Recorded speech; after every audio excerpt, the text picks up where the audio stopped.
श्रीमद् भगवद गीता की जय।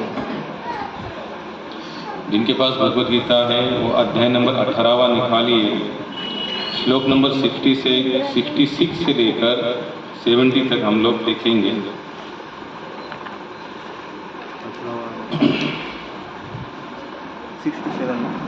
66 अध्याय नंबर 18वां श्लोक नंबर 66 से लेकर 70 नंबर तक हम लोग देखेंगे। कौन बोल रहा है? पहला श्लोक बहुत ही फेमस है, सुप्रसिद्ध है, घर घर में दिखाई देता है, कहीं पर भी दिखाई देता है, तो जो बोलना है वो बोलता है। बोला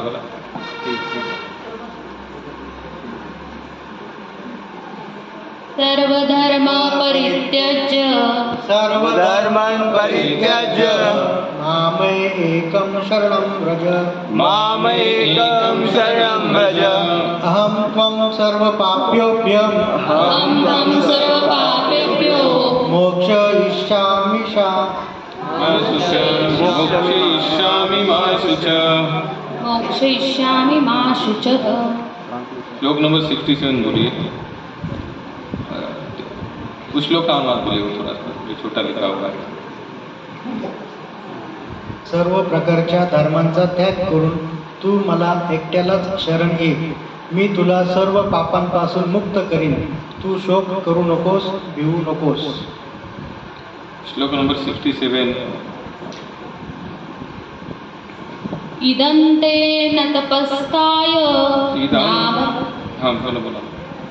इदं ते न तपस्काय इदं ते न तपस्याय न भक्ताय कदाचन न भक्ताय कदाचन न चाशुश्रूषवे वाच्यं न चाशुश्रूषे वाच्यं न च मां योऽभ्यसूचयति न च मायो अभ्यसूयति। हे गोपनीय ज्ञान, तपस्वी भक्त किंवा भक्ती सेवेत गुंतलेल्यांना किंवा माझा मत्सर नसलेल्यांना कधीही समजावून सांगता येणार नाही। श्लोक नंबर 68। य इमं परमं गुह्यं य इदं परमं गुह्यं मद्भक्तेष्वभिधास्यति मद्भक्तेषु अभिध्यासति भक्तिं मयि परां कृत्वा भक्तिं मयि परां कृत्वा मामेव इष्यस्यते संशयः। माम एव इष्यति संशय असंशय। जो हे परम गुह्य माझ्या भक्तांना सांगेल त्याची माझ्या ठाई परम भक्ती होईल, तो शेवटी माझ्याकडेच परत येईल, यात संशय नाही। श्लोक नंबर 67 70 आगे बोलिए। हाँ 69। न च तस्मान् मनुष्येषु न च तस्मान् मनुष्येषु कच्चिन्मे प्रियकृतमः कच्चिन्मे प्रियकृतमः भविता न च मे तस्मात् भविता न च मे तस्मात् धनप्रियतरो भुवि। धन्य प्रियतरो भुवि। इस संसार में उसकी अपेक्षा कोई अन्य सेवक न तो मुझे अधिक प्रिय है और न कभी होगा।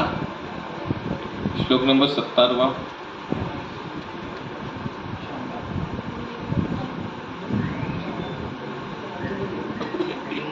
कोण बोलते का पुढे? हा किंवा नाही बोला।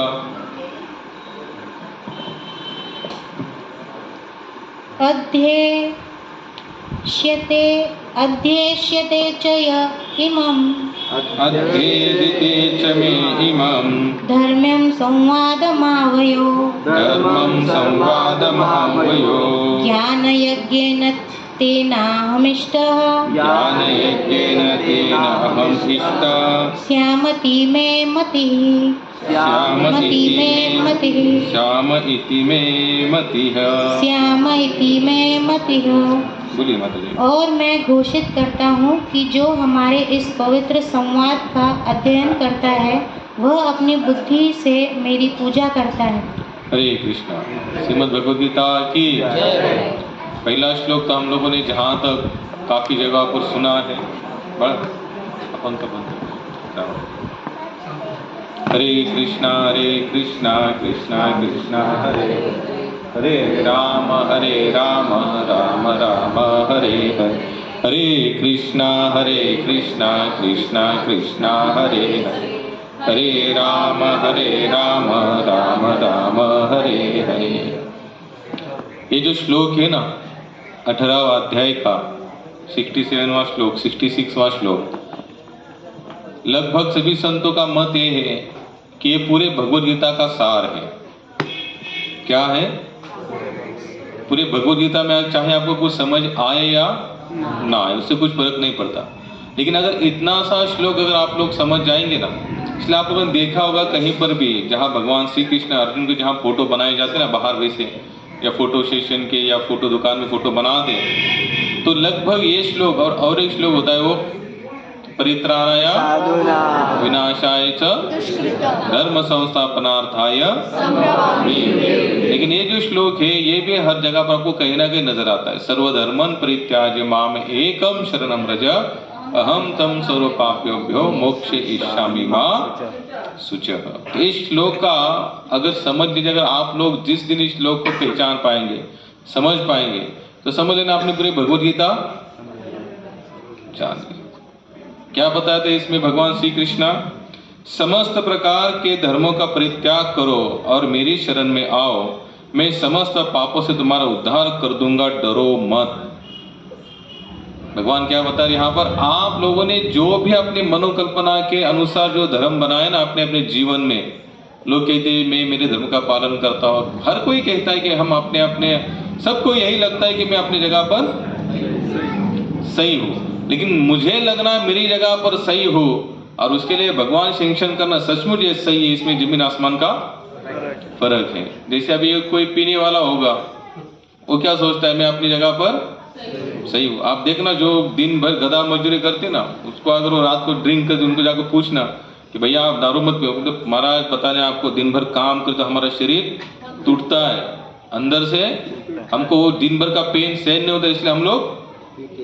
अब वो अपनी जगह पर क्या मुझे बताइए सभी लोग अभी उससे भी ज्यादा तो गधा मजदूरी कौन करता है? गधा ही करता है, हाथी करता है, बैल करता है। क्या उनका शरीर नहीं टूटता? तो उनका मालिक क्या उनको दारू पिलाता है गधे को? बाबा इसका शरीर टूटा है, इसको भी थोड़ा सा रात को एक आध पैक पिलाओ, उसको ही लात मारेगा बाद में। और वही होता है जो दारू पी के आता है, करता क्या अपने घर में आकर झगड़ा ही करता है, लात मारता है। और कितने कितने लोग तो ऐसी भी सांत्वना देते हैं, ये पीते लेकिन किसी को कुछ बोलते नहीं, पीते आते खाते और सो जाते। इसमें कौन सी बड़ी बात है? आखिर तो वो तो कर ही क्या रहा है? पाप ही तो कर रहा है।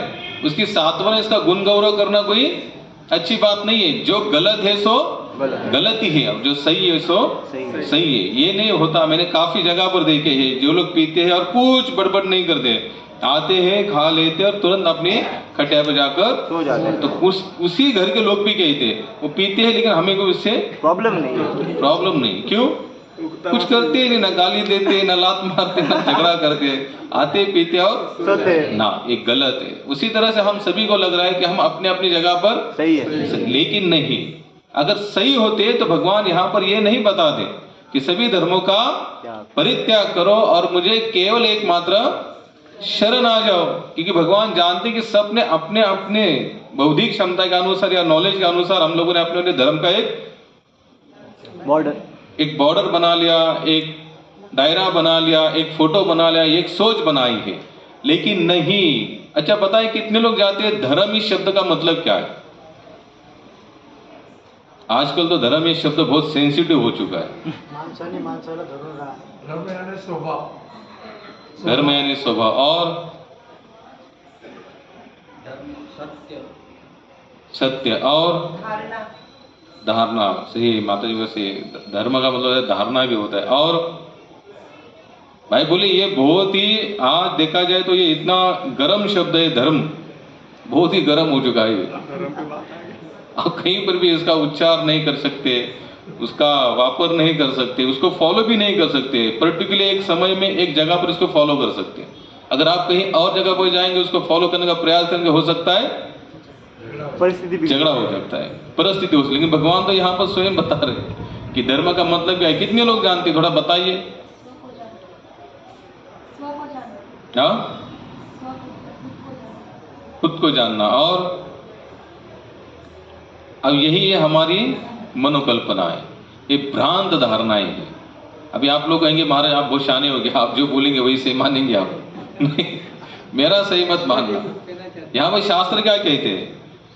धर्म तो साक्षात भगवत प्रणीतम। क्या बोलते हैं? धर्म तो साक्षात भगवत प्रणीतम। धर्म का मतलब होता है जिस नेम के अनुसार, जिस नेम का पालन करते हो, जिसको फॉलो करते हो, और उस नेम का पालन और फॉलो करने के बाद अगर आपके मन में भगवान के प्रति प्रेम निर्माण होता है तो वही क्या है? धर्म। बाकी धर्म की और कोई व्याख्या नहीं है। आज फिलहाल सबने अपने अपने अनुसार बना दी, वो बात अलग है, लेकिन धर्म कोई साधारण शब्द नहीं है। भगवान यहां तक बताते हैं, हे अर्जुन, जब जब धर्म का ह्रास होता है, अधर्म का वर्चस्व होता है, तब हे अर्जुन, तब मैं स्वयं आता हूं फिर से धर्म की रचना। सोचिए, भगवान स्वयं यहां बता रहे कि जब धर्म का ह्रास होता है, यानी कि धर्म जब गलत वे में चला जाता है, गलत कंडीशन में चला जाता है, लोग अपने अपनी सोच पर किसी और ही चीजों को, नियमों का अपना धर्म बना लेते हैं, तो भगवान कहते हैं तब अधर्म का वर्चस्व होता है। अधर्म का वर्चस्व कब होता है? जब धर्म का नाश होना शुरू हो जाता है, अधर्म का वर्चस्व पर नहीं। अधर्म का अपना खुद का अस्तित्व नहीं है, वो जीरो है। उसकी मात्रा कितनी है? जीरो है। लेकिन ये बढ़ता कब है? जब धर्म का ह्रास होता है। धर्म का ह्रास कौन करते हैं? भगवान करते हैं क्या? कौन करते हैं? फिर हम ही लोग करते हैं। फिर भगवान आते हैं, अलग अलग रूपों में आते हैं, अलग अलग अवतारों में आते हैं, और क्या करते हैं? उस धर्म का खंडन कर देते हैं। अच्छा बताइए, थोड़ा सोचिए, उस भगवान कौन से धर्म का खंडन करते हैं? लेकिन धर्म में से बना क्या? मैं जो बोल रहा आपको समझ में आ रहा है ना? कितने लोग समझ रहे हैं? अच्छा बताइए, मैंने अभी क्या कहा? फिर धर्म से अधर्म बनता है। धर्म से ही क्या निकल आता है? अधर्म निकल आता है। यानी कि धर्म में क्या छुपा हुआ है? अधर्म। लेकिन ये छुपा हुआ अधर्म कब बाहर निकलता है? जब हम प्रॉपर धर्म का पालन नहीं करते, तब जाकर। लेकिन अधर्म का अपना कोई अस्तित्व नहीं, क्योंकि भगवान यहां स्पष्ट बात, जब जब धर्म का ह्रास, अधर्म बढ़ना शुरू हो जाता है। यानी कि अधर्म कब बढ़ेगा? जब धर्म का ह्रास होगा। जैसे ह्रास होना शुरू हो गया, अधर्म बढ़ता है, और वो एक लेवल पर जब चला जाता है कि वहां पर आप कुछ नहीं कर सकता, हर जगह पर अधर्म ही अधर्म फैलाता है। भगवान क्या कहते हैं? अर्जुन, तब मैं स्वयं अवतरित होता हूं। किस लिए? फिर से धर्म की रचना करने के लिए। अब मुझे बताइए, एक थोड़ा आप सोचिए कि यहाँ धर्म बना, अधर्म बढ़ता गया, भगवान आए, भगवान आने के बाद फिर धर्म की रचना हुई, धर्म की रचना करके भगवान अंतर्धान हो गए, फिर मनुष्य समाज उसको फॉलो करता है, और फिर उसी धर्म से क्या बनता है? और फिर कौन आते हैं? भगवान आते हैं। और क्या करते भगवान? फिर धर्म की स्थापना। फिर मुझे बताए, भगवान ने कौन से धर्म की स्थापना की थी जिसके कारण अधर्म निर्माण हुआ? और अधर्म निर्माण होने के बाद भगवान फिर आते थे, फिर आने के बाद उस अधर्म का ह्रास कर फिर से धर्म की रचना करते। तो कौन सा ये जो सर्कल है, सर्कल, आप लोगों ने भी सोचा इस बात पर? सोचा कि इस बात पर? नहीं, क्योंकि हमको जरूरत नहीं। जो चलेगा सो चलता रहने दो। जो धर्म कोई बोलता है कि ये धर्म वो धर्म, क्योंकि हम लोग पढ़ना नहीं चाहते। हमारे पास समय यही पढ़ने के लिए नहीं है, बाकी सब करने के लिए समय है, सब कुछ करने के लिए समय है। लेकिन केवल जहां पढ़ने की बात आती है, श्रवण करने की बात आती है, सोचने की बात आती है, गहरे चीज में जाते हुए उस चीज को जानने की बात आती है, तो हम लोग वो सब करना नहीं चाहते। लेकिन जब भौतिक कामनाएं, इंद्रिय भोग के प्रति कुछ करना है, तो हम लोग कितना समय निकालते बताइए? सब कुछ समय छोड़ देंगे और उसके लिए अलग से अपना समय निकालेंगे, उसमें डीपली चले जाएंगे, देखेंगे इसमें कुछ मेरा लाभ हो रहा है या हानि हो रही है। लेकिन जहां पर धर्म की बात आती है, ग्रंथों के अध्ययन की बात है, तो हम लोग उसको करना नहीं चाहते। भगवान जिस धर्म की रचना करते हैं, उसी धर्म से क्या निर्माण होता है बाद में धीरे धीरे? क्या होता है, जब भगवान ने उसकी रचना की, तो लोग क्या करते हैं? अपने अपने अनुसार उसको फॉलो करना शुरू कर देते हैं। जब आप अपने अनुसार फॉलो करना शुरू कर दोगे तभी धर्म का ह्रास होगा, तब तक धर्म का ह्रास होने की कोई संकल्पनाएं नहीं होती। ह्रास कब होता है? हम अपने स्तर पर, यानी कि ग्रंथ में जिस तरह से लिखा है उसको छोड़ देते हैं और अपने हिसाब से जब शुरू करते तभी धर्म का ह्रास होता है, तब तक ह्रास होने का कोई चांस नहीं है। और भगवान फिर आते हैं और उसका समूल नष्ट करते और फिर से नई धर्म की रचना करते। अच्छा बताइए, भगवान के कितने अवतार हुए? 24। जो सुना है, बहुत छोड़ दो, 24 अवतार को बात बहुत अलग से है। कम से कम आप लोगों ने आज तक जैसे कथा सुनी, रामायण सुनी, महाभारत सुना, भागवत कथा सुनी, क्योंकि भागवत कथा में तो भगवान के बहुत सारे, और रामायण में केवल राम जी का ही वर्णन आता है स्टार्ट टू एंड, लेकिन श्रीमद् भागवत में भगवान के अनेक अवतारों का वर्णन आता है। तो कितने कितने अवतारों का आपने वर्णन सुना? थोड़ा सा सोच के बताइए। नाव सांगा। नाम बताइए। वरा अवतार, वामन अवतार, नरसिंह अवतार, आणि पशुपती, परशुराम. कश्यप, कूर्मा अवतार, नरसिंह अवतार, राम है, कृष्ण है, बौद्ध है, बलराम जी है, चैतन्य महाप्रभु तो अभी आए इस युग में। परशुराम। ठीक है, आप देखिए यहाँ पर जब जब भगवान आए तो उन्होंने क्या किया? अधर्म का नाश किया और धर्म की।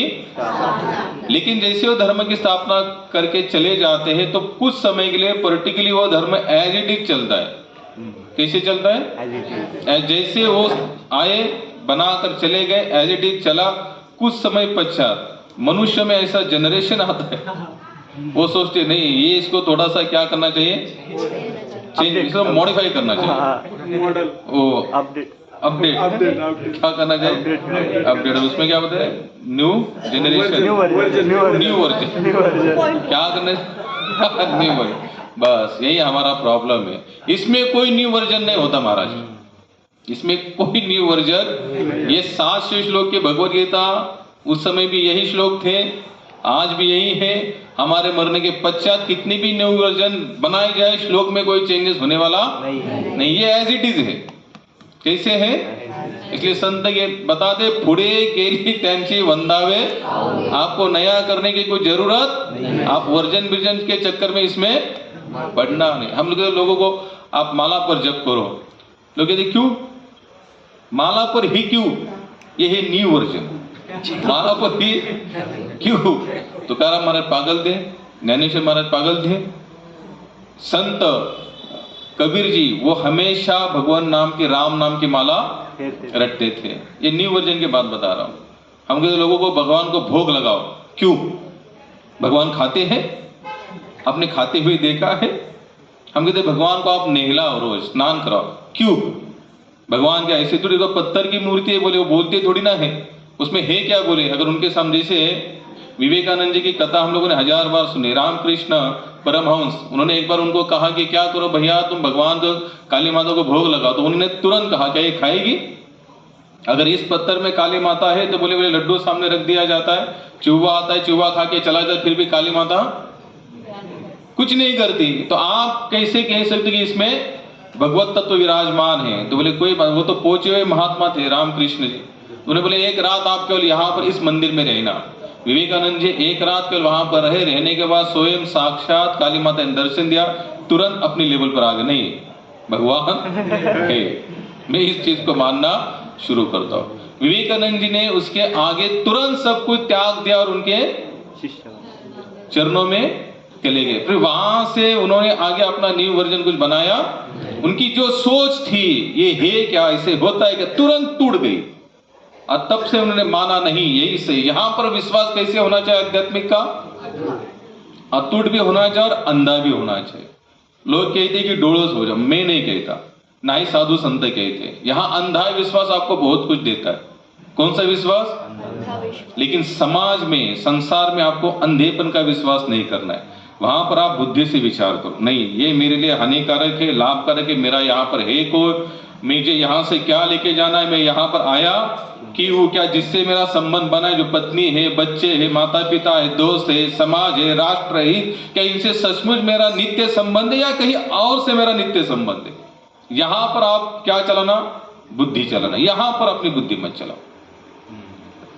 विवेकानंद जब रामकृष्ण जी का जब अंतिम समय आया था, उनको लास्ट में गले का कैंसर हुआ। क्या हुआ? गले का कैंसर। गले का कैंसर हुआ। जब गले का कैंसर हुआ तो क्या कहते, उनको थूकना भी नहीं आता था, बाहर से जोर से ऐसा थूकता तो क्या कहते यहाँ पर जोर पड़ता है, तो उसको वो नहीं हो पाता था।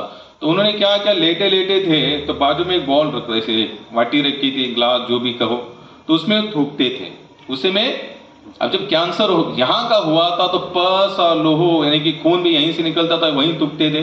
एक बार वो पूरा भर चुका था, जो पात्र था वो सब थूक थूक के वो पूरा भर चुका था। अब उसको फेंकने की बारी आई तो बहुत सारे शिष्य वहां पर जमा करके बैठे थे। अब कौन उसको उठाकर फेंके? भाई अपने ही शरीर से जब लोह और खून और पस निकलता है तो हमें देखने की इच्छा नहीं होती, इतनी उसकी गंदी बदबू मारती है। तो वो सब देख रहे कि इसको कौन उठाकर फेंकेगा। विवेकानंद जी आए, उठा लिया और पी लिया। क्या लिया? तो यहाँ पर उनका क्या हुआ था, सब जो जर तर जो बोलते ना ऐसे वैसे कि ये सब उनका सब माइंड खत्म हो चुका था। तो यहाँ पर क्या हुआ, पूरा अंधा विश्वास है। कैसे है?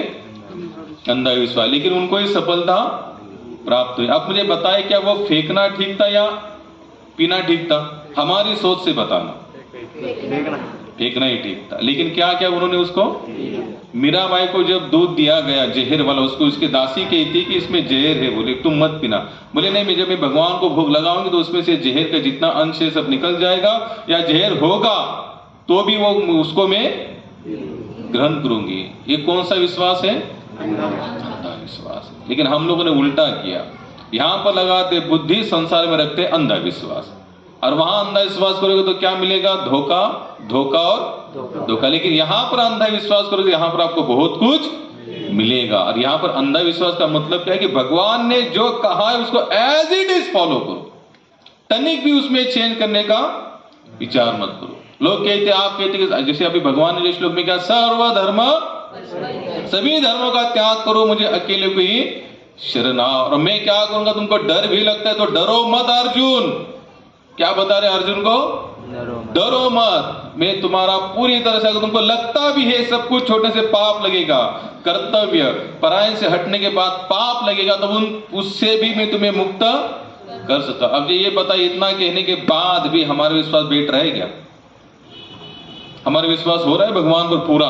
जैसे भगवान कहते सब कुछ छोड़ दो, मेरे पर निर्भर हो जाओ, तो कितने लोग हैं सब छोड़कर उन पर निर्भर होने के लिए?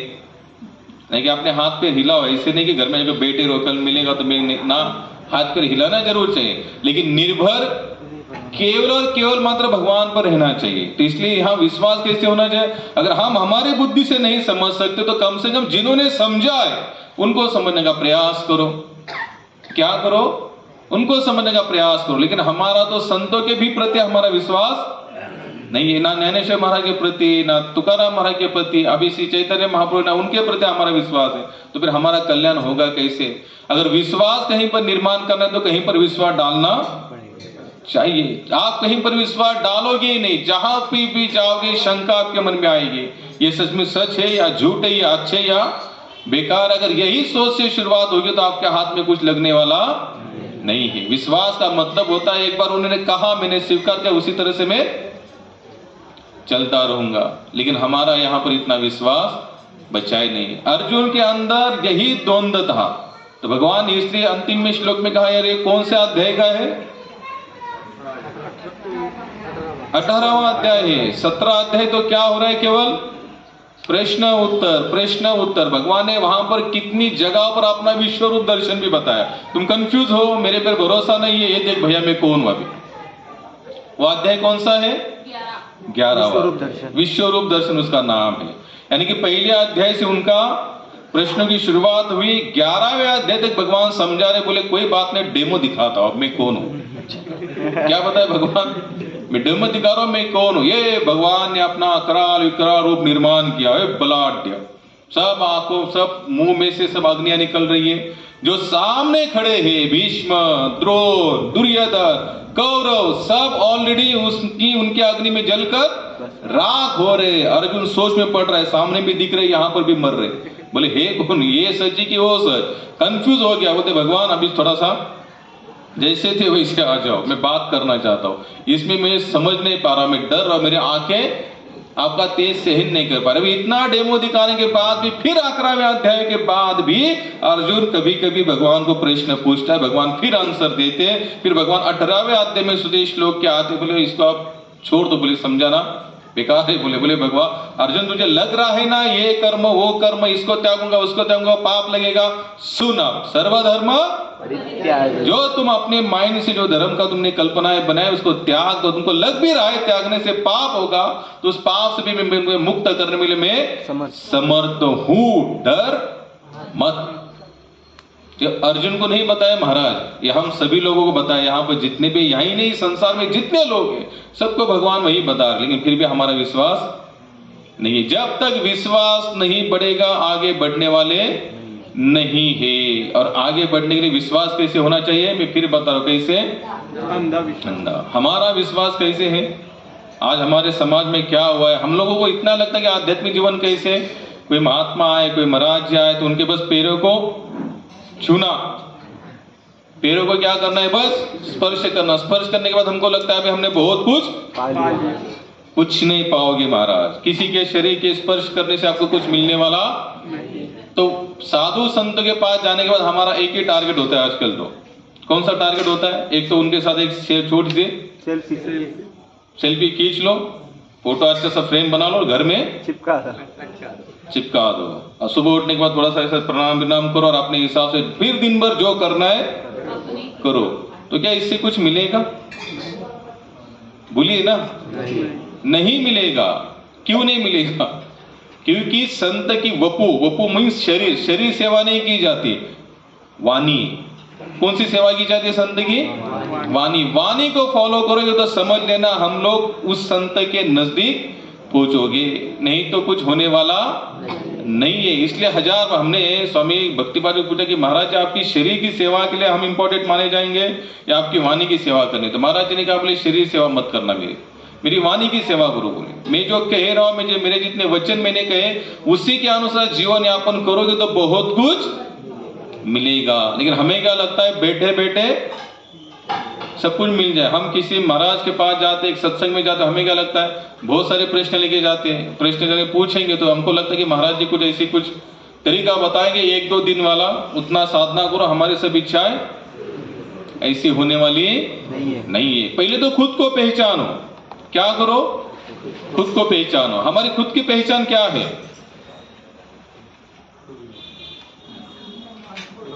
समाज की पहचान है, बोलिए तो सही है। हाँ है ना, हमारी पहचान कौन सी है, मनुष्य। हमने इसी शरीर से जुड़े हुए कुछ तत्व के अनुसार अपनी खुद की पहचान बनाई है। इससे ज्यादा हम लोग वो जानते नहीं थे हमारी सच्ची पहचान क्या है। भगवान कहते हैं सभी जो मेरे, हम सभी आत्म तत्व है, शरीर नहीं। और हम लोगों ने कौन सी पहचान बनाई आज, कौन सी पहचान बनाई, शरीर। तुकाराम महाराज म्हणतात नाशिवंत देह जाणार सकळ, 8वें गोपाळ तेची हित। अगर आप लोग कभी ध्यान से देखेंगे सभी संतों के वाणी को देखना, उन लोगों ने जो लिखा है, जो लिखकर यहाँ छोड़कर गए, उसमें अगर सार निकाल दो, पहला सार यही निकलेगा कि मैं शरीर नहीं आत्मा हूँ। कौन हो, अरे आत्मा का एड्रेस कहाँ से आया, ये आत्मा आया कहाँ से, परमात्मा से। परमात्मा से कहाँ लिखा है, कितने लोग मानते हैं ये बताओ पहले। श्लोक वगैरह सब तो पाठ है हमारे, लेकिन मानते कितने लोग हैं हम लोग। अगर हमको ये देह मिला है पुरुष का, तो हम क्या सोचते हैं, मैं पुरुष हूं, मैं मर्द हूं। मर्द को दर्द नहीं हो, हमने खुद को क्या माना। तो ये पहचान आत्मा की हुई कि शरीर की हुई,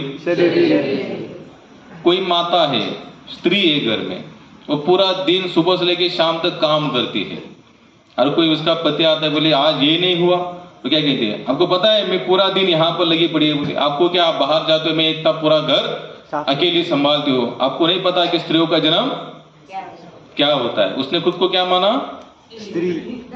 आत्मा कहाँ है फिर, अंदर वो तो अंदर ही बैठा है, स्टार्ट से लेके एंड तक। उसको पहचानने की हमारे अंदर ताकत, सबको अपना अपना कर्तापन महसूस होना शुरू हो जाता है। अब थोड़ा घर से बाहर आते हैं, घर से बाहर समाज में आते हैं। कहाँ आते हैं? समाज। समाज। जो ब्राह्मण कहेगा मैं ब्राह्मण हूँ, कौन हूँ? ब्राह्मण। कोई क्षत्रिय, मैं क्षत्रिय। शत्रु। वैश्य कहेगा मैं वैश्य। शूद्र कहेगा मैं शूद्र हूं। तो पहचान कहाँ रही हमारी? आत्मा कहाँ गया? यहाँ पर आत्मा की कोई पहचान यहाँ पर ही नहीं। प्रभुपाद हमेशा कहते थे, शिला प्रभुपाद ने जिन्होंने पूरे विश्व में हरिनाम का प्रचार किया, वो कहते थे जब तक शरीर की पहचान से ऊपर नहीं उठोगे तब तक हमारा समर्पण भाव आने वाला नहीं है। क्योंकि जब तक आप खुद को शरीर मान रहे हो तब तो आपका समर्पण होने का कोई चांस ही नहीं है। मुझे बताना कि बालाजी भगवान या भगवान कृष्ण, राम, जितने भगवत तत्व है, उनके नजर में हम लोग सामाजिक तत्वों से भगवान हमको देखते होंगे या जीवात्मा के रूप में देखते होंगे? भगवान की नजर हमें देखते समय कौन सी नजर होगी? बोलिए। भगवान हमें हिंदू करके नहीं देखते, भगवान हमको मुसलमान करके नहीं देखते, भगवान हमको क्रिश्चियन या सिख, ईसाई, पारसी, इनसे और उनका कोई संबंध नहीं है। वो तो आत्म तत्व को केवल देखते हैं। किनको देखते हैं? आत्म तत्व। अगर आप कभी जगन्नाथपुरी जाएंगे ना, तो जगन्नाथ का रथ निकलता है अपने द्वार से, और उनकी मौसी है गुंडीचा मंदिर कहते हैं, तो वहां पर चला जाता है। बीच में एक साल्विक नाम एक भक्त की समाधि आती है, वो है मुसलमान, लेकिन उसके लिए जगन्नाथ का रथ आज भी रोकना पड़ता है। कुछ ऐसे सामाजिक तत्व बीच में ऐसे निर्माण हो गए, उन्होंने कहा कि नहीं, बोले भगवान जगन्नाथ तो हमारे हैं, उसके लिए क्यों रोकेंगे? वो तो कौन है? मुसलमान। एक बार उन्होंने सोचा कि रथ को ऐसे ही भगाएंगे, बोले नहीं, हिला नहीं प्रभु जी रथ 2 दिन जगह से, बिल्कुल नहीं। बोले जब तक, फिर कुछ महानुभाव भक्त थे, बोले आप क्यों ऐसा कर रहे हो? वो तो तुम्हारे हमारे नजर में सामाजिक तत्व है, बोले शरीर का स्तर, भगवान के नजरों में नहीं। आखिर भगवान जगन्नाथ आज का भी नियम है महाराज, वो जगन्नाथ की आरती होगी, और वो आरती जब तक समाधि को जाएगी नहीं, उनकी जो कब्र बनी है, तब तक रथ आगे नहीं जाएगा। फिर उन्होंने 2 दिन के बाद आरती की, उनकी जो समाधि तक चली गई, तब जाकर रथ अपने आप। तो बताइए कि भगवान की नजर में हम सब क्या है? आज मैं फिर आता हूं, तो बताइए अभी हमने अपना खुद का धर्म कौन सा माना है? शरीर का माना है कि जीवात्मा का माना है? शरीर का। अब भगवान फिर कौन से धर्म की त्याग करने के लिए बता रहे? शरीर धर्म की त्याग करो।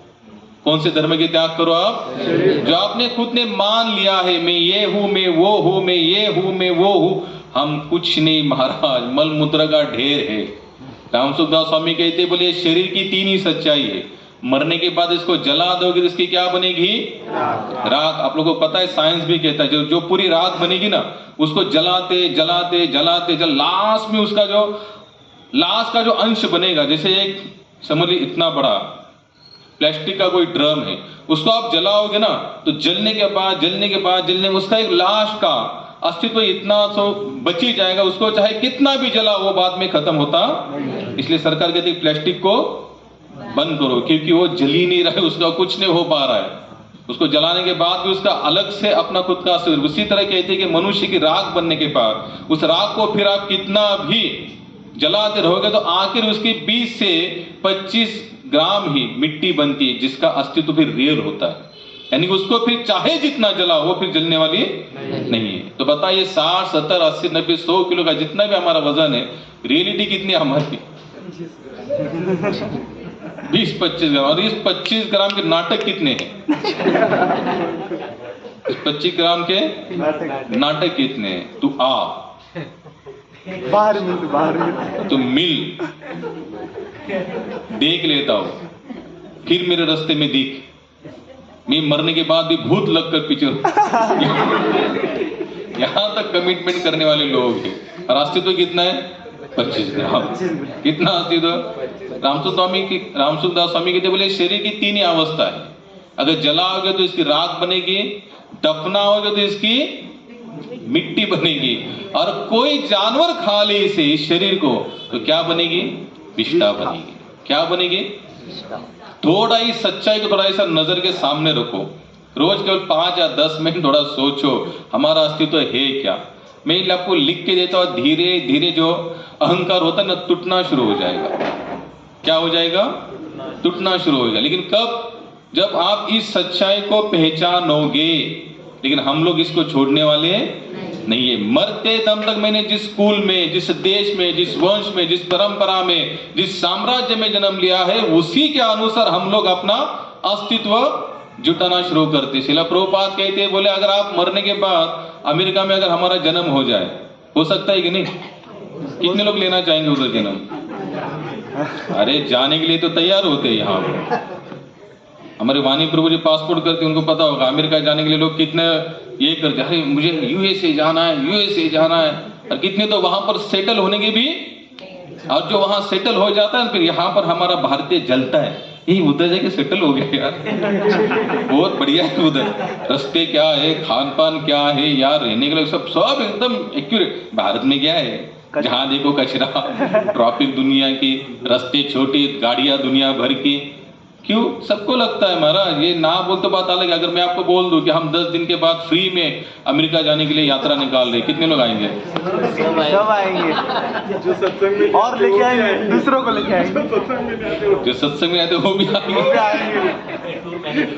हाँ बराबर। वाणी प्रभु जी हमारे यहाँ पर है, टूर भी मैनेज कर देंगे, पासपोर्ट वीजा सब कुछ वो भी कर देंगे, सब यहीं पर हमारे एकत्रित हो जाएगा। बोलने की बात है महाराज, हमको वो अच्छा नहीं लगता, लेकिन जाने की सबकी तमन्ना है। अगर मैं कहूँगा हम लोग जाएंगे बांग्लादेश में, टूर लेके जा रहा हूँ, कितने लोग आएंगे बांग्लादेश में?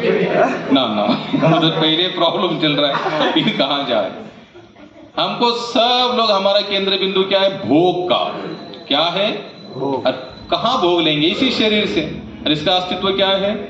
जीरो महाराज। पहले इस चीज को समझो, ये आध्यात्मिक बस आप आए बैठे हरे कृष्णा हरे राम किया और चले गए, इससे कुछ नहीं उतरने वाला महाराज। आप थोड़ा सा ये जिज्ञासा पर उतरो, भगवत गीता में स्टार्ट टू एंड थोड़ा इसको पढ़ो। लेकिन हम लोग पढ़ना नहीं चाहते। धनवान हर कोई बनना चाहता है। अब धनवान कौन बनता है? आत्मा की शरीर कौन बनेगा? शरीर बनेगा। बाकी धनवान आत्मा ऑलरेडी आत्म तत्व का स्वरूप भगवान बताते, बोले ये शाश्वत है, नित्य है, चिरस्थायी। नैनम छिन्दन्ति शस्त्राणि नैनम दहति पावक न चैनम क्लेदे त्यापो न शोषयति मार। हे अर्जुन, इस आत्मा को ना तो जलाया जा सकता है, ना मारा जा सकता है, ना काटा जा सकता है। ये नित्य है, शाश्वत है, चिरस्थायी, ये कभी नष्ट होने वाला नहीं। और इसकी एक ही पहचान है, मेरा अंश है, इसे मुझ तक ही पहुंचना है। ये अलग अलग जगह पर जब तक पहुंचने की कोशिश करेगा, ये हमेशा दुखी और अशांत रहेगा। इसको शांति मिलने वाली नहीं है। लेकिन हम लोग नहीं सोचते। हमको किसी धनवान को देखते हैं तो लगते हैं हम भी धनवान बने, किसी लौकिकता को देखते हैं, किसी की प्रतिष्ठा को देखते हैं। जैसे कोई आ रहा है, उसके आजू बाजू में 20, 25, 30, 50 लोग बैठेंगे तो हमें लगता है ऐसी भी मेरी थोड़ी सी गरिमा बने, मेरी थोड़ी सी हवा बने। इस हवा के चक्कर में हम लोग अपनी खुद की हवा भी गवा लेते। एक महात्मा कहते, बोले हवा का मतलब क्या होता है? ठंडी हवा, गर्म हवा, इधर से उधर जाओ। ये जो हवा की जो वाहवाही बोलते ना, वाहवाही, हमको क्या चाहिए सबको?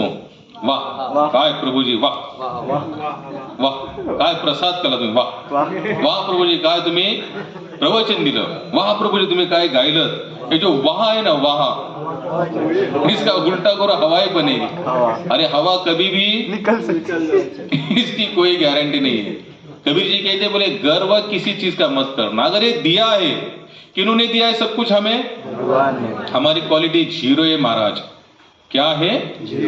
कबीर जी एक बार रास्ते चल रहे थे, रास्ते से 3-4 माताएं उनके आगे आगे चल रही थी। 3-4 माताएं आगे आगे चल रही थी, तो उसमें से एक माता की जस्ट शादी फिक्स हो चुकी थी। जैसे मराठी में कहते साकरपुड़ा, हिंदी में क्या बोलते प्रभु उसको? सगाई। सगाई हो गई थी तो उत्तर प्रदेश में सगाई के समय नतनी दी जाती। क्या देती है? नतनी। जैसे हमारे यहाँ पर शायद तो साड़ी या चूड़िया वगैरह जो भी कुछ ना कुछ शगुन के तौर पर कुछ ना कुछ दिया जाता है, तो उसको नतनी दी गई थी। तो बार बार अपनी सहेलियों की यही बता रही थी, देखो हमारे वो तो बहुत बढ़िया है, हमारे घर वाले माता पिता जो सास वो भी बहुत बढ़िया, ये देखो उन्होंने मुझे क्या दी है? नतनी। नतनी देखो कितनी सुंदर है, कितनी भारी है। बोले देखो नाक पर मेरी कितनी जचती है, देखो इससे पहने के मैं कितनी सुंदर दिखती है। यानी कि वो अपने सहेली को क्या कर रही थी? नतनी के बारे में बता रही थी कि नतनी कितनी अमूल्य है। हमारे संत कहाँ चल रहे थे? उनके पीछे। कबीर जैसे रहा नहीं गया, तुरंत आगे चले गए उनके सामने और वो वहां पर एक दोहा बोले। वो क्या कहते हैं? नतनी दी यार ने, क्या कहते हैं? नतनी दी यार ने चिंतन वारंवार, नाक दी भगवान ने चिंतन नहीं एक बार। क्या बोले? ये जो नाक के ऊपर जो नतनी पहनी है ना, इस नतनी का कितना तुम स्तुति कर रहे हो, उसका कितना चिंतन कर रहे हो जिन्होंने दिया। लेकिन ये नतनी के लिए जो नाक दी है, वो जो भगवान ने जो नाक दी, उसका चिंतन तुम्हें। बस हम सभी का प्रॉब्लम यही है महाराज। जो भगवान ने हमें जो क्षमता दी, शक्ति दी, जो कुछ दिया, लौकिकता यहाँ पर, लेकिन हम कभी उनके आभार नहीं प्रकट करते। करते भी तो कितना करते? फॉर्मेलिटी के तौर पर करते। कितना करते? आभार भी प्रकट किया तो कितना करते?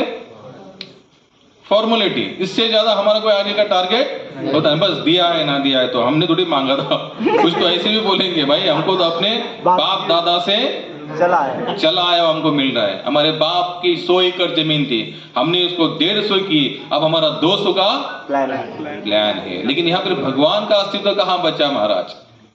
हमें यहाँ पर भगवान मान भी लेते तो कैसे लेते? केवल मानने के लिए मानते। जब करने की बारी आई, जैसे समझो भगवान ने दिया है, जैसे हमने कहा कि भगवान आपने दिया है, अब भगवान के भी सामने प्रकट होकर बोलिए जो मैंने दिया है सब मुझे रिटर्न दे दो, तो हम लोग क्या करेंगे? सोचेंगे, सोचकर फिर चीटिंग करेंगे, बताएंगे। क्योंकि हम लोग केवल कहने के लिए कह सकते, लेकिन देने की बारी आई तो दे नहीं सकते महाराज। हम लोग बहुत होशियार लोग हैं। कैसे हैं? हम सोचते कि एक में सब कुछ साधा जाए।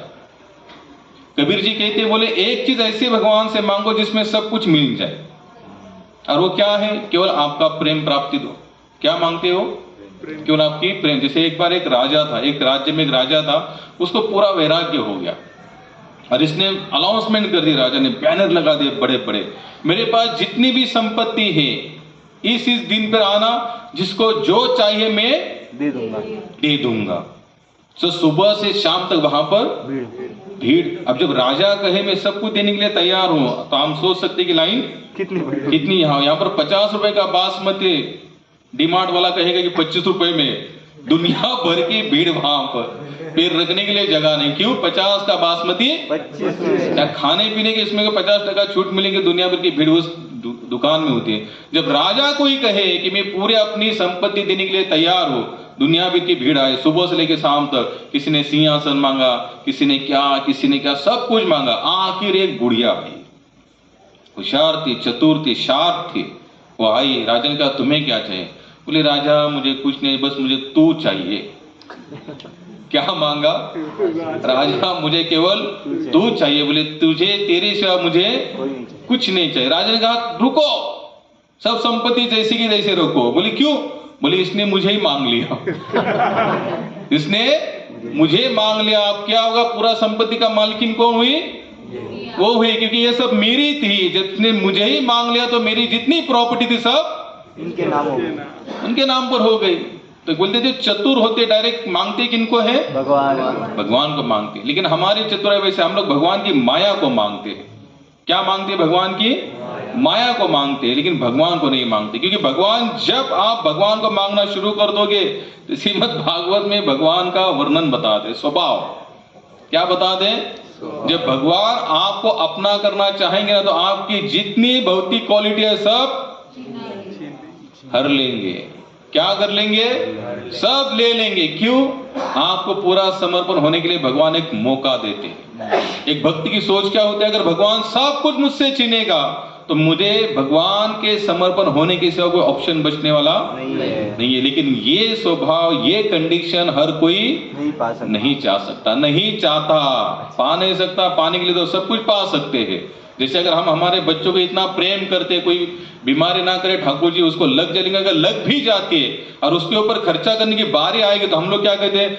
सब कुछ बेच दूंगा लेकिन मैं इसको बचा के रहूंगा, बचाने का प्रयास करूंगा। तो यहाँ पर इतना प्रेम, फिर यहाँ पर क्यों नहीं? और संतों के अंदर, हमारे भक्ति के अंदर यही फर्क है महाराज, इतना ही फर्क बचा। बाकी वो माला करते हम भी करते, वो भगवान का श्रृंगार करते हम भी करते, वो कीर्तन भजन करते हम भी, वो ठाकुर जी को भोग लगा हम भी, वो भोगी खाते हम भी, लेकिन समर्पण वैसे उनके जैसे हमको जमने वाला नहीं। क्यों? क्योंकि उतना हमारा प्रेम नहीं है, उतनी अटैचमेंट नहीं है, क्योंकि हमने अपने अपने स्तर पर अपना अपना धर्म बना लिया है। क्या बना लिया है? अपना अपना धर्म बना लिया। लेकिन अपने अपने धर्म से भगवान ने बनाए हुए धर्म तक हम लोग पहुंचने वाले नहीं है। कबीर जी एक बार थे वहां पर, उनका एक रोज का नियम था, बोले कोई भी आए, कितने भी संत आए, मैं सबको संतों को क्या खिलाऊंगा? प्रसाद खिलाऊंगा।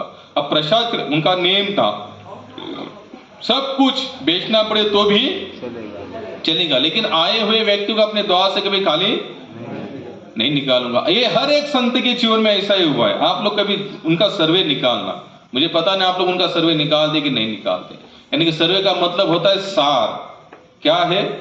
सार। आप जितने भी ज्ञानेश्वर महाराज हो, तुकाराम महाराज, जनाबाई महाराज, जितने भी हैं, उन लोगों का समर्पण उस लेवल का था कि हम लोग वहां पर आजू बाजू भी पहुंच नहीं सकते। तो सभी संत अचानक से उनके घर पर आए, अनाज किराना कुछ था नहीं। जब कुछ था ही नहीं तो क्या करे? तो उन्होंने पत्नी को कहा, बोले जाओ, बोले एक जो वहां पर अपनी यहाँ दुकान है, बोले वहां जाकर उनसे उधार लेकर आओ। तो पत्नी चली गई। अब जो दुकानदार था उसने ऐसी मांग रखी उसके सामने, बोले मैं तुम्हें उधार तो दे दूंगा, लेकिन एक रात के लिए तुम मेरी पत्नी बन जाओ। कौन सी मांग मांगी? एक रात के लिए पत्नी बन जाओ। तो इसने बिना सोचे बोले ठीक है, बोले जैसे आपकी इच्छा, लेकिन इस समय तो मुझे आप क्या करो? अनाज दो। बोले क्योंकि हमारे घर में कौन आए हैं? संत आए। तो उन्होंने सबको दे दिया, ये लेकर चले आए। घर में बहुत बड़ा भंडारा बना। बनने के बाद कबीर जी ने बनाया, सब साधुओं को खिलाया। खिलाने के बाद सब साधु चले गए। तो पत्नी तब जाकर कहती है, देखो मैं थोड़ा क्षमा चाहता हूं कि आपको बिना पूछे मैंने एक निर्णय लिया। बोले कौन सा निर्णय लिया है? बोले आपने मुझे कहा, बोले जाओ जाकर उस अनाज वाले के पास से अनाज लेके आओ।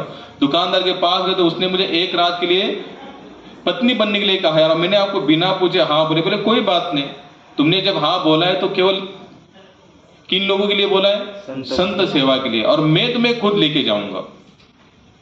कबीर जी अपने पत्नी को लेके चले। जब बरसात हो रही थी तो उन्होंने अपने कंधे पर उसको उठाया। बोले तुम भीग जाओगे, बोले तुम्हारे कपड़े गीले हो जाएंगे, गंदे हो जाएंगे। तो बोले ठीक है कोई बात नहीं। जब पत्नी को लेकर कबीर जी चलते, जब दुकानदार तो वही राह में बैठा रहा, टाक रहा था, तो उसने देखा कि कबीर जी अपनी पत्नी को उठाकर लेकर आए। तो ये छोटा सा डर गया।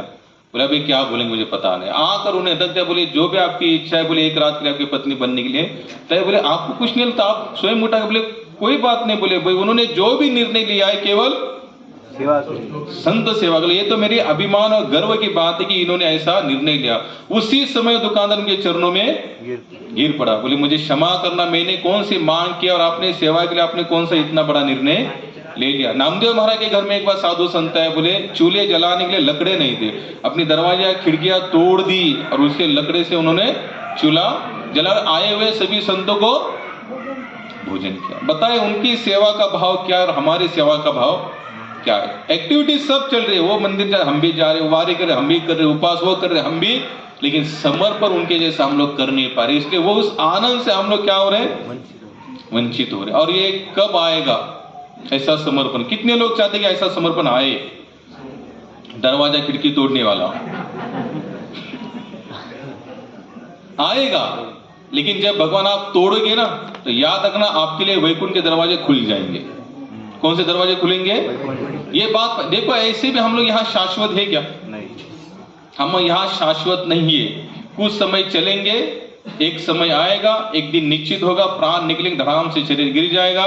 यहाँ का हिसाब किताब पूरा, हमारा खाता पूरा क्लोज होएगा। यहाँ आगे वो चलने वाला नहीं है, लेकिन हम लोग सोचते हैं कि आगे चलेगा ना। लेकिन आप यहाँ पर जब शाश्वत है ही नहीं तो यहाँ का प्लस माइनस के बारे में हम चिंता क्यों करें? स्वामी भक्तिपाद जी तो यहाँ तक बता दे, बोले आध्यात्मिक मार्ग में माइनस होता ही नहीं है। यहाँ पर माइनस होता है, यहाँ पर प्लस प्लस और प्लस है। भले संसार की लौकिकता के अनुसार अगर आप सोचेंगे तो लगेगा कि यहाँ पर मेरा नुकसान हो रहा है। क्या हो रहा है?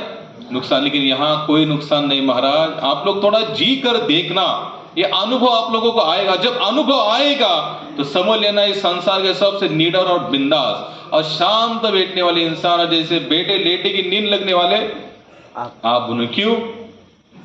आपको कोई चिंता ही सता नहीं रही। भीष्म ने यहाँ पर प्रतिज्ञा की, कल शाम तक जितने पांडव है सबको मार दूंगा। क्योंकि दुर्योधन जाकर उनको उकसाता है, बोले मैंने आपको सेनापति घोषित किया और आप सेनापति जैसे लड़ने रहे, बोले आप क्षत्रिय के नाम पर कलंक हो। बोले इस तरह से दुर्योधन बोला तो दुर्योधन के सामने शपथ लेते हैं, बोले दुर्योधन तुझे ऐसे लग रहा है मैं युद्ध नहीं कर रहा हूं, तो लो अभी मैं वचन देता। और भीष्म जब वचन दे तो वचन से कभी हिले नहीं है। तो दुर्योधन खुश होता है अंदर ही अंदर, बोले कल तक पांडव अनाउंसमेंट किया। जब भीष्म ने अनाउंसमेंट किया तो जितने पांडवों की सेना थी सब में हड़कंप मच गया। बोले जब भीष्म अनाउंसमेंट करे कल शाम तक पांडव एक भी नहीं दिखेगा, बोले दुर्योधन, तो सब लोग डर गए, अब क्या करेंगे क्या करेंगे क्या करेंगे। और तब तक भाई युद्ध शुरू होने से पहले 45 मिनट्स क्या चली गीता, भगवत गीता। और कौन सुन रहे थे? अर्जुन। अर्जुन सुन रहे। और जैसे अर्जुन ने सुन जैसे भगवान ने यही श्लोक कहा सर्वधर्म, अर्जुन बोले ठीक है आप जो होना है सो होने, आप कहते ना सब छोड़ दो, छोड़ दिया। जो लो गांडी उठा तरकश में बांध लगे, बोले कहाँ मारना है, बोले मार, मैं जहां बताता वहां मार। जब भगवान यहाँ सोचने पर मजबूर हो गए, बोले आप क्या कर सकते। तो भगवान सबके कक्ष में जा रहे तो सभी सोच रहे कल क्या कर सकते, कौन सी नीति अपनाए, कैसे भीष्म को रोका जाए। उन्होंने भी ऐसी शपथ ली कि कल शाम तक हम खत्म, कोई नहीं बचेगा। तो सभी सोच में रहे हैं। तो भगवान हर एक के पास जा रहे, देख रहे, ये भी सोच रहा है, वो भी सोच रहा है, ये भी सोच रहा है, ये भी सोच रहा है। भगवान कहते अर्जुन क्या करते मैं जाकर देखूं। भगवान क्या सोचे, अर्जुन क्या करता है मैं जाकर देखूं। और अर्जुन के इसमें चले गए कक्ष में, तो अर्जुन सो रहा है। सो रहे हैं। बाकी सबको टेंशन है, अर्जुन बिंदास है। भगवान सोचते हैं ये तो बिंदास होया पड़ा यार, भीष्म ने प्रतिज्ञा की है, गुरु के भी खिलाफ लड़ने वाला वो बंदा था। बोले ऐसा बंदा जब प्रतिज्ञा करे बिंदास हुए, तो अर्जुन को जगाया, बोले अर्जुन उठ भैया। बोले क्यों क्या हुआ, बोले तुमने सुना नहीं, बोले सुनी है प्रतिज्ञा। बोले तुमको चिंता, बोले किस बात की चिंता, जब सारथी ही आप हो। आप हो, सारथी आपको आपके हाथों में जब लगाम है हमारे रथ का और आपके पीछे, और आज तक का मुझे अनुभव है महाराज, आपने कहां कहां नहीं बचाया हमें बताओ। जहां जहां हमारे ऊपर आपत्ति आ पड़े आपने हमें बचाया। दुर्योधन ने दुर्वासा जी को आपके घर पर, हमारे घर पर भेजा अज्ञात काल में, बोले जाओ उनके घर में आपको महाप्रसाद मिलेगा। और एक नहीं दो नहीं 10,000 शिष्यों के साथ चले गए दुर्वासा। दुर्योधन जानता था क्योंकि उनके पास क्या था, पांडवों के पास अक्षय पात्र नामक एक पात्र था। लेकिन पात्र का नेम क्या था, द्रौपदी ने जैसे खाना खा लिया अंत में, फिर पात्र डायरेक्ट दोपहर का भोजन डायरेक्ट शाम को देगा, तब तो बीच में वाले इसमें भोजन, इसलिए लास्ट में द्रौपदी अन्न खाती थी, महाप्रसाद पाती थी। तब उसने द्रौपदी ने पाया रे पाया, फिर अक्षय पात्र खाना नहीं आता था। तो दुर्योधन कहता है कि दुर्वासा जब आप दोपहर के समय जाना, मध्याह्न काल में, जानता था दोपहर का प्रसाद लास्ट में पाएगी, पाने के बाद वो देने वाला नहीं। और दुर्वासा जाकर वहां जब भिक्षा मांगेगा नहीं मिला तो इनका और 13-14 साल के वनवास बढ़ सकता है, रिचार हो सकता है। क्योंकि वो तो कौन है, दुर्वासा है। दुर्वासा ने यहां तक भगवान को भी श्राप दिया एक बार, तो जाओ तुम्हारा ये वंश तुमको ही खत्म, ऐसे दुर्वासा था। तब ये आए, तब तक तो पांडवों ने भी प्रसाद पा लिया था, द्रौपदी माता ने प्रसाद पा लिया था, अक्षय पात्र में कुछ बचा नहीं था। दुर्वासा जी आए, आने के बाद कहे भाई देखो मैं 10,000 शिष्यों के साथ आ रहा हूं, हमारे खाने की व्यवस्था करो। और बस जा रहे नदी पर नहा कर आएंगे, सबको एकदम पेट भर के पंच पकवान के साथ, खिचड़ी बिचड़ी नहीं चाहिए, सब कुछ पूरी सब्जी दाल रावत सब चाहिए। दुर्वासा संत थे, वो कोई साधारण थे नहीं। आप द्रौपदी सोच रही है, पांडव सोच आप क्या किया जाए, इनको ना तो बोल नहीं सकते क्योंकि ना बोलेंगे तो कुछ ना कुछ श्राप देकर चले जाएंगे, अब क्या किया जाए। अब वहां पर भगवान का कोई रोल नहीं था महाराज, भगवान उनके साथ तो नहीं थे ना अज्ञातवास में, लेकिन कृष्ण वहां पर प्रकट हुए। क्यों प्रकट हुए, भक्त्या माम विजानाति न मे भक्ते प्रदर्शन, मेरे भक्त का मैं नाश होने नहीं रहा। कृष्ण आए और कहते कि द्रौपदी मुझे खाना भूख लगी। द्रौपदी बोली लो 10,000 प्लस 1 10,000 तो पहले इनविटेशन बिना बुलाए मेहमान होकर आए हैं, और ये भी महाराज आ गए। तो द्रौपदी कहती भैया देखो मैं तुमको जरूर खाना खिलाती, लेकिन हम लोग तो अज्ञातवास में कुछ है नहीं। बोले अक्षय पात्र के पात्र तो था मेरे पास, लेकिन नेम है कि मैं पाने के बाद में वो शाम यानी कि सूरज ढलने के बाद ही वो प्रसाद हमको देगा, अभी तो उसमें कुछ। बोले नहीं देखो उसमें कुछ ना कुछ बचा होगा। द्रौपदी बोले नहीं, बोले लाओ वो पात्र तो लाओ मेरे पास। तो उन्होंने पात्र लाया तो पात्र में एक चावल का शीत बचा हुआ था, एक अनाज का कण बचा हुआ। ठाकुर जी बोलते बस मेरे लिए इतना काफी। और भगवान ने उसको पाया, डकार दी। और जैसे भगवान ने यहाँ डकार दी तो वहां 10,000 जो थे दुर्वासा के साथ वो सब डकार दे रहे। दुर्वासा से क्या हुआ? बोले पता नहीं महाराज, लेकिन नहाने के बाद ऐसा रहता पेट में तनिक भी जगह नहीं कि एक निवाला भी जा नहीं सकता। दुर्वासा कहते यहाँ से निकलो जल्दी, अगर भीम ने वहां पर सब बना कर तो हमको मार मार कर खिलाएगा। तो उससे अच्छा यही से हम लोग चले जाते। कौन आए बचाने यहाँ पर? क्यों आए? क्योंकि पूरे समर्पण थे पांडव। कैसे थे? पूरा समर्पण। भगवान कहते ना ये ठीक है। एक बार एक जन ने कहा जब पांडवों के लिए भगवान कहीं पर भी आ सकते थे तो जुआ खेलते समय क्यों नहीं आए? कितने लोगों का आंसर होगा यहाँ पर जो मैंने समझो, मैं अगर आपको प्रश्न पूछ रहा हूं कि जुआ खेलते समय भगवान क्यों नहीं आए?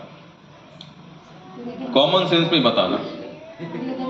दुर्योधन के साथ कंस मामा थे उनके, हाँ। और 5 पांडवों ने कभी कृष्ण भगवान को बोला ही नहीं कि हमारे बाजू से कृष्ण भगवान खेलेंगे। जब जुआ खोलने के बाद लोग कहते कि जुआ खेलना बेकार है, मानते हैं कि बेकार है, उसमें कोई दो मत नहीं है, क्योंकि जुआ खेलने से कोई भी अमीर बनने वाला, अगर आप एक दिन जीतोगे तो 10 दिन हारोगे। आप सोचो कि जो जुआ की कंपनी चला रहा है या जो क्लब कहते हैं वो क्लब चला रहा है, वो कब पैसा कमा सकता है? कोई ना कोई हार के जाएगा तो ही तो उसका फायदा होगा। यानी कि हारने में से अगर आज हम जीते तो कल हारेंगे। हम तो रोज तो जीतने वाले हैं यार। आप देख लेना जो कंटिन्यू जुआ खेलते एक दिन वो भीख मांगते, क्योंकि एक दिन वो सब कुछ हारने वाले, क्योंकि जुआ का नेम है आपको भिखारी कर ही छोड़ेगा। जब जुआ खेलने की बारी थी तो दुर्योधन कहता है कि हमारी तरफ से पासे मेरा मामा शकुनी फेंकेगा। और शकुनी ने क्या किया था? उनको जीत लिया था पासों को। यानी कि पासों को 6 कहेगा तो पासे 6 ही गिरेंगे, पासों को 12 कहेंगे तो पासे 12 ही पड़ेंगे। तो उन्होंने जीत लिया था, इसलिए शकुनी कहता है ना उनको लाओ खिलाओ बैठो और पासे मैं फेंकूंगा, तुम बता देना। तो दुर्योधन सामने आता है, बोले पासे हम नहीं फेंकेंगे, मेरा मामा शकुनी फेंकेगा। बोले पांडव कहते ठीक है फेंकने दो। तुम दुर्योधन कहते हैं तुम्हारी तरफ से पासे कौन फेंकेंगे? सब पांडव कौन क्या हम ही फेंकेंगे? कौन क्या हम ही फेंकेंगे? हमको ये पासे फेंकने नहीं आती, हम फेंकेंगे। तुम फेंकते हो तो हम भी फेंकेंगे। वो महात्मा कहते अगर उस समय पांडव कहते कि हमारी तरफ से पासे हमारे कृष्ण फेंकेंगे, अगर कृष्ण पासे फेंकते तो क्या शकुनी जीत पाता? नहीं। ना हारना निश्चित था, लेकिन पांडवों ने यहाँ पर एक गलती कर दी। बोले हम पासे फेंकेंगे तो फेंको, तुमको पास से फेंकने तो फेंको। फिर आसुरी शक्ति के सामने हम लोग नहीं। एक भक्त का स्वभाव नेचर होता है, वो कभी भी खुद को करता नहीं मानेगा, कभी भी खुद को करता नहीं मानेगा। उसके साथ अगर अच्छा हो, अनुकूल हो, फायदे में रहे, एक ही कहेगा कि भगवान की कृपा थी इसलिए सब कुछ भैया हो रहा है। और नुकसान भी होता है तो किसी को वो कारण नहीं कहेगा ठीक है इसमें भी मेरा कुछ ना कुछ कल्याण ही होगा, भलाई होगा, मैं इसके लिए किसी को दोष देना नहीं चाहता। तो यहां पर कृष्ण ने देखा अर्जुन तो सोए हुए, तो कृष्ण कहते भैया जगो। बोले जगने के बाद बोले क्या करूंगा? मुझे पता है अगर हम जग भी पूरी रात चिंता भी करेंगे तो होने वाला तो वही है जो आप चाहते हो। फिर हमारा जगने का मतलब क्या है? आज हम जहां पर भी जाते ज्यादा करके 100 लोगों को मिलेंगे तो उसमें से 50, 55, 60, 70 लोग तो यही कहेंगे हमको रात भर नींद नहीं। हमने क्यों नहीं आती तुमको नींद? बोले क्या महाराज आपको क्या बताए, बहुत सारा कर्जा है, लोन लिया हुआ है, इसका टेंशन उसका टेंशन, ये करना है वो करना है, इसलिए हमें नींद नहीं आती। हमारे संग में आओ, हमारे संग में आओ, फिर देखो आपको नींद कितनी आएगी। आपको इतनी नींद आए हम तो आपको जगाएंगे महाराज उठो। आप बोले नहीं महाराज थोड़ा सोने दो। अरे उठो थोड़ा जप करो। नहीं महाराज थोड़ा सोने। उसमें से जप करना शुरू भी कर लिया, हरे कृष्ण कृष्ण कृष्ण हरे हरे, हरे राम राम राम हरे हरे, हरे कृष्ण कृष्ण कृष्ण हरे हरे राम राम राम हरे कृष्ण। इतनी नींद है। पहली माला आधी ठीक है, और 20-25 मंत्र ठीक है, लास्ट तक तो हम पूरे समाधि में चले जा रहे। इतनी नींद है। हमारे कीर्तन में बैठ के देखो, जहां बैठोगे वहां नींद आएगी, जहां बैठो वहां नींद आएगी। कीर्तन लगा के सुनने का प्रयास करो, शुरू करो तो नींद आएगी। संस्कार चैनल शुरू करो,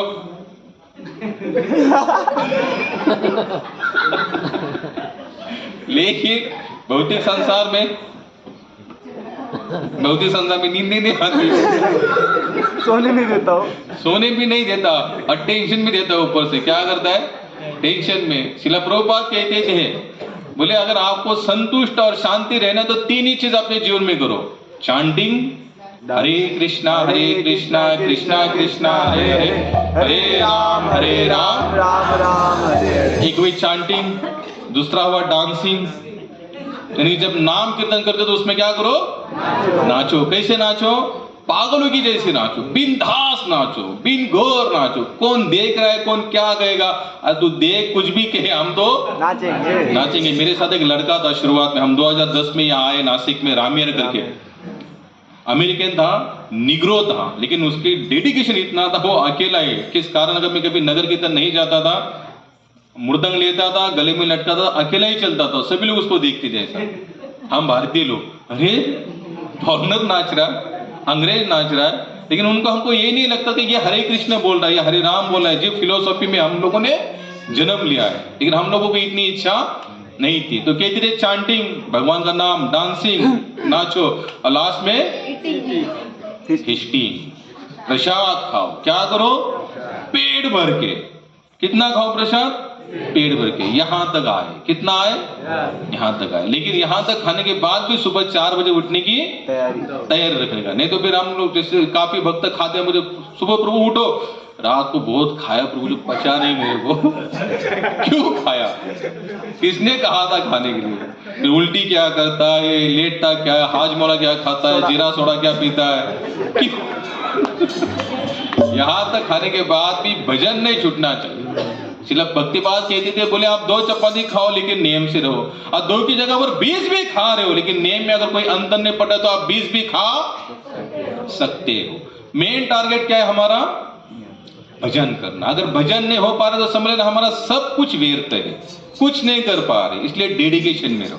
क्या रहो, डेडिकेशन में। समय हो रहा है हमारा, 9:15 बज रहे।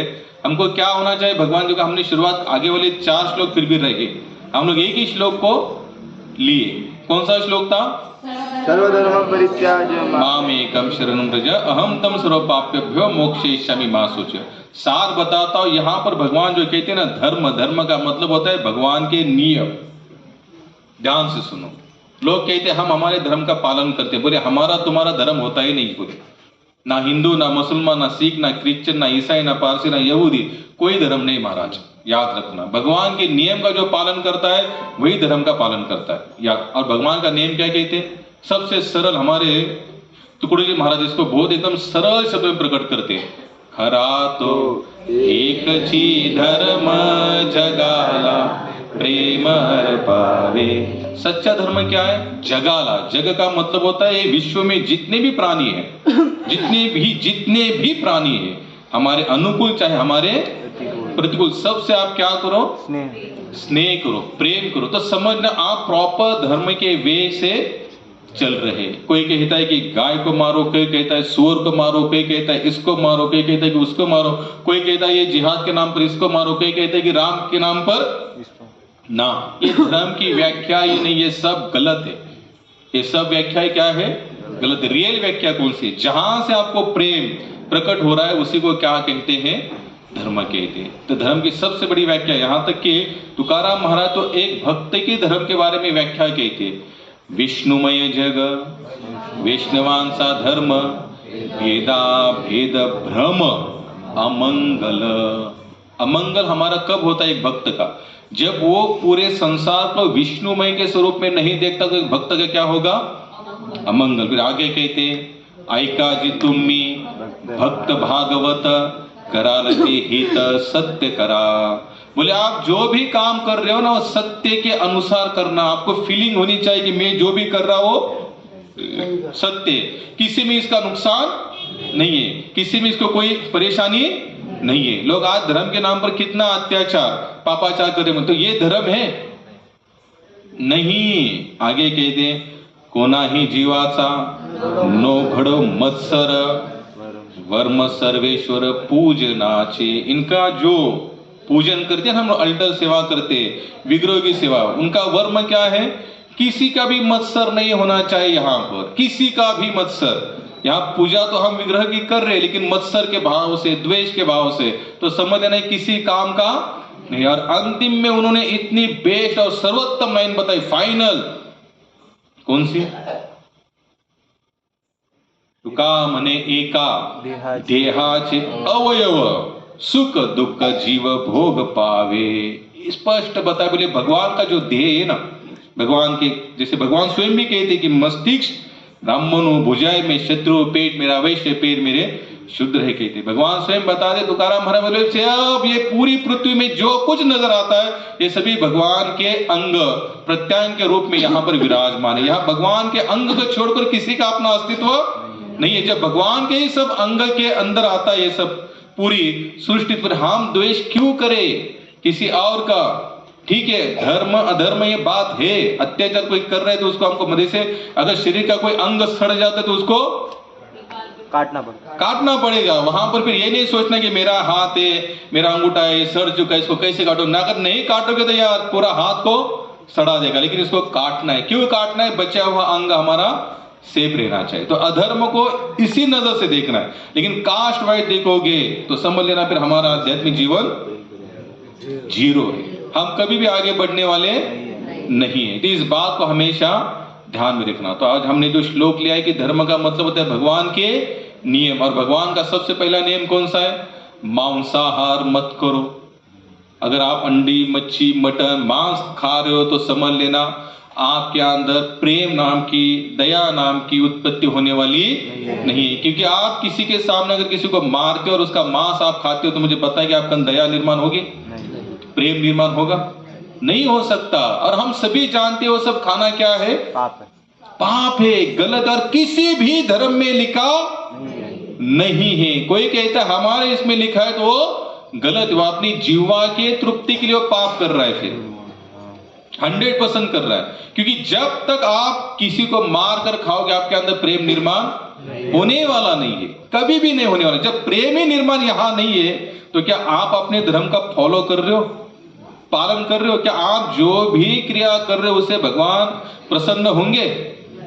बोलिए, नहीं हो सकते कभी भी नहीं। जहां तक प्रेम नहीं है, दया नहीं है, ममता नहीं है, तब तक हमें भगवान नहीं मिले। दया, क्षमा, शांति, तेथे च देवासी वस्ती। भगवान की वस्ती का नाम कौन से बताया? जहां दया है, क्षमा है, शांति है, तो वही भगवान विराजमान है, नित्य निवासी है। लेकिन अगर वो नहीं है, चाहे मंदिर में वो नहीं है, तो वहां पर कुछ होने वाला नहीं है। कब्रिस्तान में बैठो आप, लेकिन वहां पर अगर आप आने वाले हर जीव पर दया करोगे तो वहां पर भगवान का नित्य निवास है। क्योंकि भगवान को भी वही अनुकूल वातावरण लगता है। महाराज, भगवान को और कोई वातावरण की जरूरत, हम प्रेम से फुल बंगला बनाए, ये बनाए, वो बनाए, वो सब अलग है, वो सब गौण प्रक्रिया है। वो नहीं भी करोगे तो भी चल सकता है, लेकिन वो सब कर रहे हो, लेकिन किसी के प्रति दया और प्रेम नहीं है, द्वेष से देख रहे हो, मत्सर से देख रहे हो, तो हमारा फुल बंगला जितना भी हम कुछ कर रहे हैं सब व्यर्थ है। ये प्रेम इतना आसानी से निर्माण होने वाला नहीं है। लेकिन इसके लिए हमारा हृदय स्वच्छ होना चाहिए, क्लीन होना चाहिए। और कब होगा? हरे कृष्णा कृष्ण कृष्ण हरे हरे, हरे राम राम राम हरे हरे। बोलो बोलो। कृष्ण कृष्ण हरे हरे, हरे राम राम राम हरे हरे, हरे कृष्ण कृष्ण कृष्ण हरे हरे, हरे हरे हरे राम राम राम हरे हरे। बोलिए बोलिए। हरे कृष्णा कृष्ण कृष्ण हरे हरे, हरे राम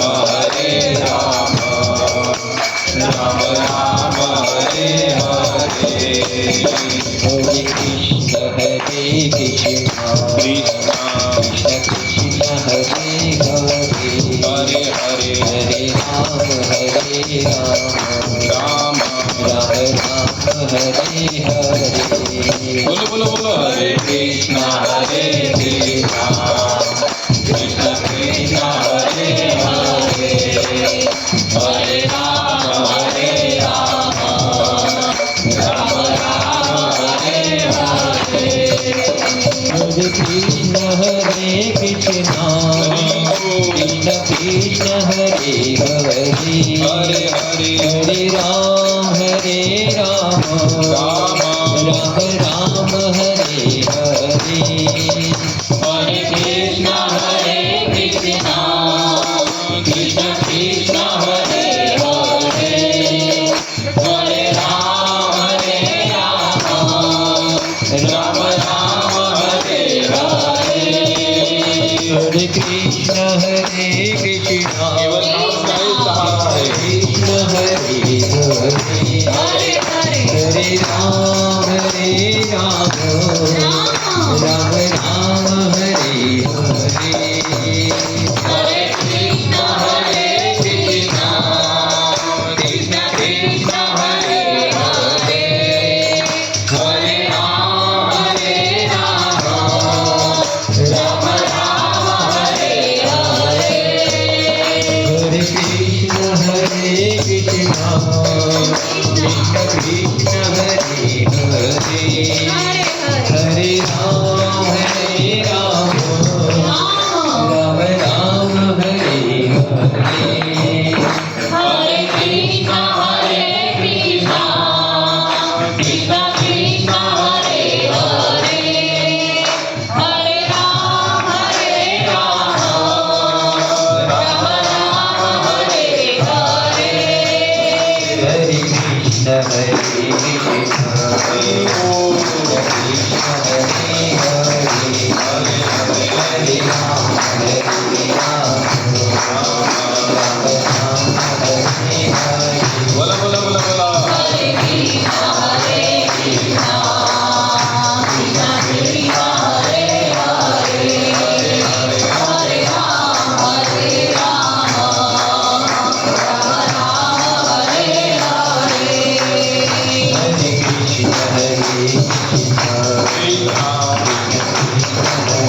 हरिनाम संकीर्तन की बालाजी भगवान की